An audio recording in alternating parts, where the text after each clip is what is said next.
तर मंडळी, सर्वात आधी आपणा सर्वांना नवीन वर्षाच्या खूप खूप शुभेच्छा. आणि या नवीन वर्षाची सुरुवात श्रीदेव स्थानेश्वराच्या चरणी नतमस्तक होऊन करावी असं मला वाटलं. म्हणूनच आज या मंदिराला भेट देण्यासाठी आलो. आणि हे मंदिर अन्नपूर्णा नदीच्या काठावर वसलेलं आहे. तर या मंदिराचा इतिहास थोडासा आपण पाहूया. या मंदिराची कशी निर्मिती झाली. तर या परिसरात पूर्वी स्थानिक लोक शेती करायचे. शेती करताना एका दगडाला हत्यार लागलं आणि त्यातून रक्त वाहायला लागलं. त्यामुळे त्या स्थानात ईश्वर आहे असं समजून त्या पाषाणाला श्रीदेव स्थानेश्वर असं नाव दिलं. त्यानंतर या स्थानेश्वराची विधिवत पूजा सुरू झाली. पळसम येथील हरबट ब्राह्मण याला या पाषाणाची पूजा करण्याची जबाबदारी देण्यात आली.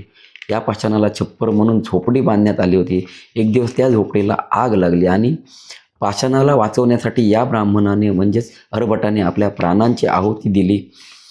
तो पाषाणावर जळून गेला. त्यामुळे या भक्ताचं नाव तेव्हाच्या नावाच्या अगोदर लावण्यात आलं आणि श्रीदेव हरभट स्थानेश्वर असं नाव पडलं.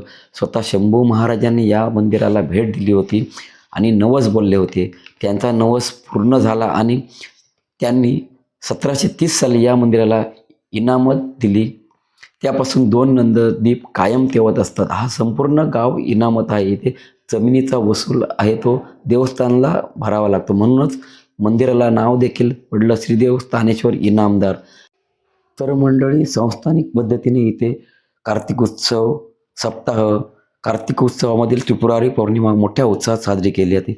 मंडळी, जर तुम्हाला की देवगड तालुक्यातील किंदेवडे गावातील या श्रीदेव स्थानेश्वराला भेट द्यायची असेल तर नक्की आवर्जून भेट द्या.